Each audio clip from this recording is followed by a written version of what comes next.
Welcome everybody to another episode of Shot in the Dark. I am your host, John Siino Evil here. Let's get right down to it. And like they usually do before their pay-per-views, there is 2 episodes of AEW Dark this week. Will this be the last time we get this? Now with AEW Dark Elevation starting next week? Who knows? Who knows how long these shows will be, how many shows we'll get, how many matches we'll get. Only time will tell. But for this week, we do have 2 episodes. One that aired on Saturday before Revolution, and the other airing on the Tuesday after. Both were taped before Revolution, though, as you can tell by some of these matches I will talk about. Let's start with Saturday's show first. Our first match, the newly named Pretty Picture of Peter Avalon and Cesar Bononi with a record of 2-1 versus the Natural Nightmares with a record of 9-2. Dustin Rhodes and QT Marshall, accompanied by Nick Camarado. This could be the last time the Natural Nightmares team up. Peter Avalon comes on a heart-shaped sled that Bononi pulls in by a rope. Pretty funny visual to look at. But a quick dominant win here with Dustin getting the pin on Avalon after a running bulldog.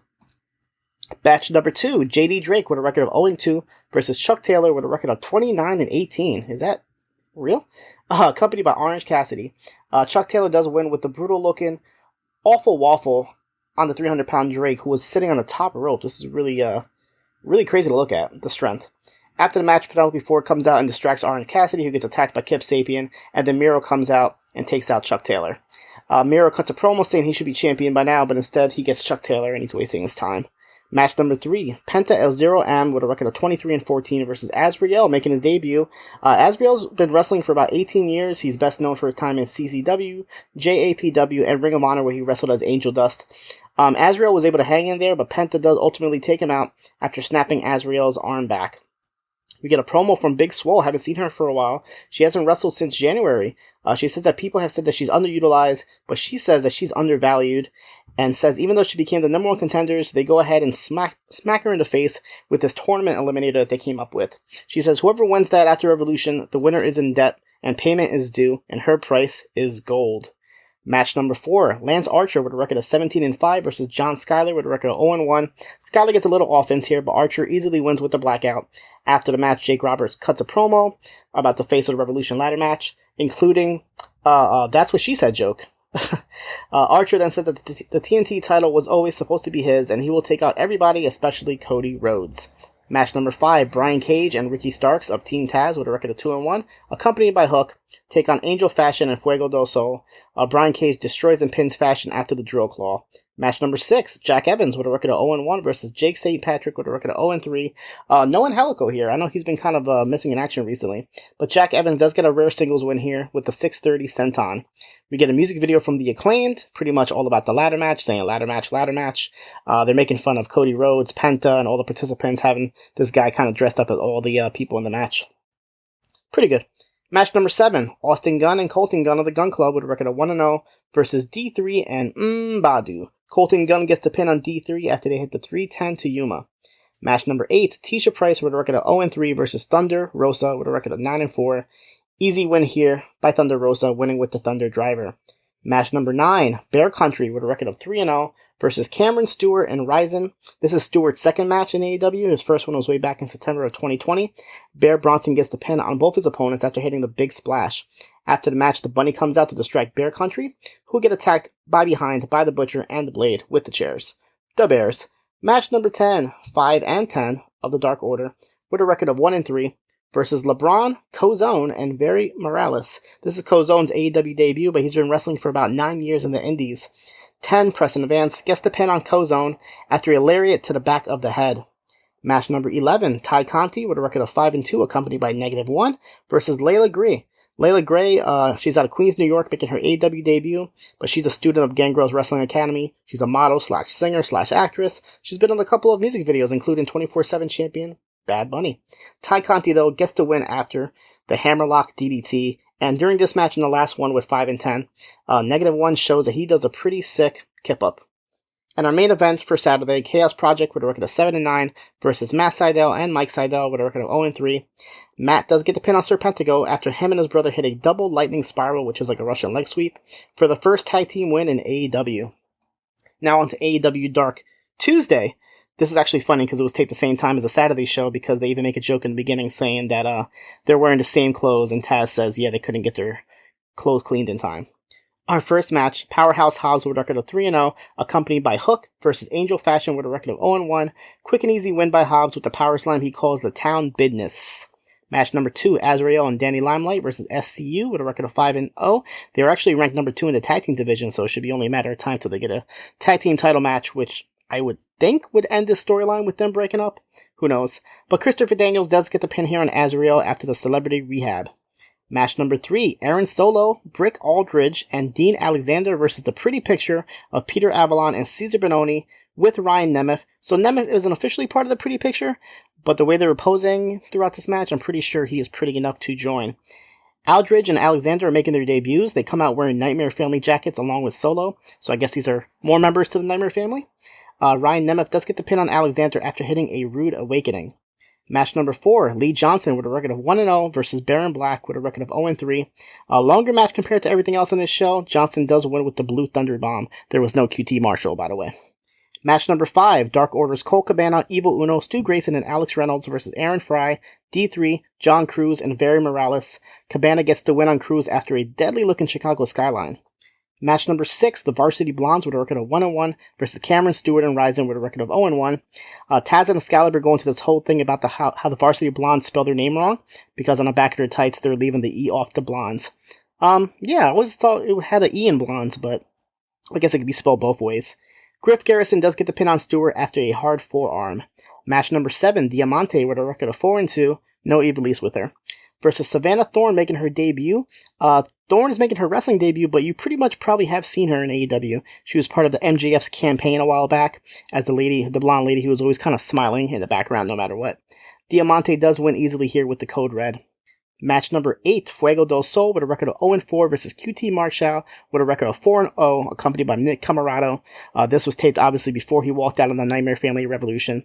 Excalibur says this is a long-standing rivalry between the two from Sammy Guevara's vlog, and they made it a big deal when Fuego del Sol finally hit his Tornado DDT, but it wasn't enough as Fuego tripped up on the ropes after and ends up getting 2 back-to-back Diamond Cutters as QT gets the win. Match number 9, Carly Bravo with a record of 0-3 versus Kip Sapien with a record of 1-0, accompanied by Penelope Ford. Bravo in his singles match debut gets a loss as Sapien hits the Deathly Hollows for the win.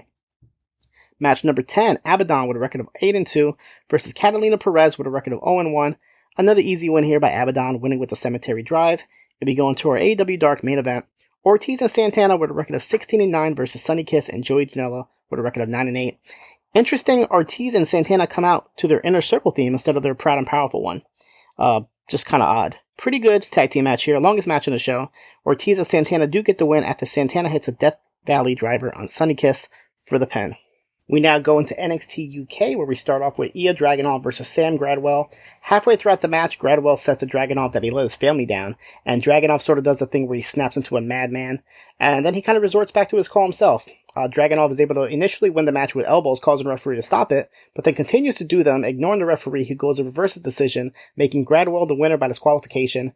Dragunov goes and corners the referee like he's about to hit him, but he keeps snapping back to normal as Gradwell is pretty much shown laughing in the middle of the ring, saying, well done to Dragunov. We see another promo from Metahan, aka Lucky Kid, who will be debuting next week, and he revealed his new name will be Tioman. We see Zaya Brookside and Leah James backstage eating, and Zaya tells her new personal assistant, Nina Samuels, to make them some tea, and it looks like Nina is trying to put some pepper or something into one of the drinks, but Leah ends up leaving, so Zaya takes the good tea, and Nina gets upset that her little plan did not work. It looks like we'll get these type of segments for the next couple of weeks. Weird segment here. Noam Dar's Supernova Sessions with the guest Tyler Bate. Bate comes out with this new, Zen-like character, and Dar is, trying to push his buttons, but it doesn't seem to work. Tyler Bate says that he's a vegan, so Dar starts, pouring a whole bunch of vegetables on top of Bate, but instead of getting angry, Bate just laughs and starts eating them. Dar hypes up Bate's match next week with Dave Mastiff, but Bate isn't worried about it, and says the match will be Heritage Rules. Bate even says that even though he's Zen, he still is Tyler Bate, and he kind of scares Dar off a little bit, showing a little bit of old Tyler Bate. Interesting character change, this Zen Tyler Bate, so we'll see how this works in the wrestling ring next week. We see Ben Carter training in the ring, and saying that since he was trained in the United States, that now he's learning the British style for the first time. We see a quick video of Aaliyah James talking about her childhood and her getting into wrestling, and we see another quick little video about Isla Dawn. She's shown practicing witchcraft with a Ouija board. Interesting. Match number 2, Kenny Williams and Amir Jordan defeated Ashton Smith and Oliver Carter. Real good back and forth tag team match here, but the ending saw Kenny with some heelish ways, helping Amir Jordan roll up and pin Oliver Carter for the win. After the match, we see them celebrating in the back and says they'll be facing Flash Morgan Webster and Mark Andrews next week.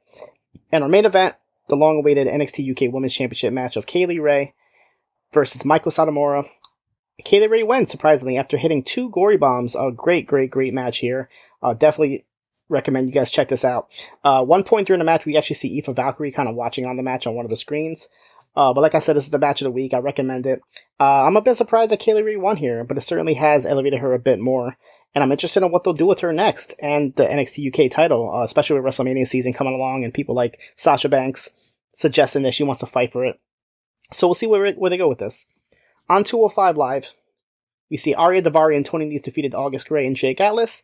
Gray gets the pin on Nese after hitting the So Much Prettier, which is basically like an unprettier springboard off the turnbuckle. We go backstage with Josiah Williams, who's interviewing Curtis Dalian and Mansoor, where he's trying to think of tag team names. Kurt suggests Kurt Soar, while Mansoor suggests Man Stallion, but Josiah does go with Kurt Soar. Mansoor thanks Stallion for helping him get to his 40-0 record, but Stallion says that none of those wins were against him, setting up tonight's main event. It's weird they said that Mansoor is undefeated. I guess they're not counting his losses that he had at NXT when he first started. And this is weird, like this undefeated Mansoor. Are they going to set up like Mansoor versus Goldberg at Saudi Arabia? That would not surprise me.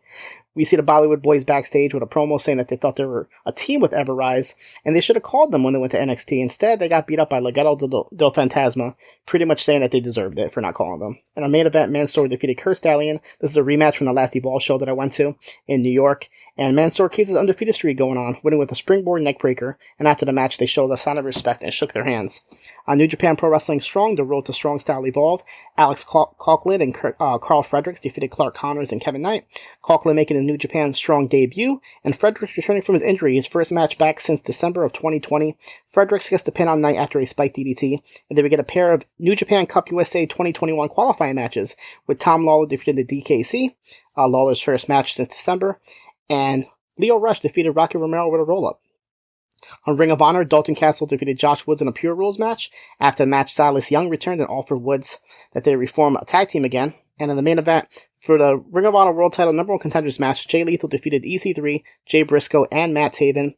EC3's first match since November. Lethal got the pin on Taven after Taven was distracted by Vita Von Star. Lethal will get his title shot at the 19th anniversary pay-per-view this month. They also announced that Jay Briscoe vs. EC3 will happen since their last match got cancelled due to EC3 getting COVID. And on main event, Mansoor defeated Drew Gulak and Ricochet defeated Akira Tozawa. The WWE Network editions for the month, Evolve 3, which had Adam Cole versus Sami Callihan, Jon Moxley versus Drake Younger, Bobby Fish versus Chris Hero, Johnny Gargano versus Ricochet, Kyle O'Reilly versus TJP, and Chuck Taylor versus Claudio Castagnoli. We also got another episode of ICW Fight Club. And once again, you can check out my reports on PulseWrestling.com for Impact and MLW if you want to know their weekly results, as well as this weekend, I have a report for the Impact Sacrifice pay-per-view, which includes Moose versus Rich Swann for a unification match for the TNA and Impact World titles.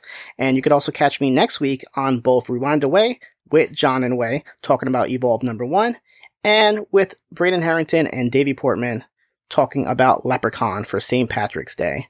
That is it for me. You guys can catch me here next week for another episode of Shot in the Dark. Oh, and happy birthday, John Pollock.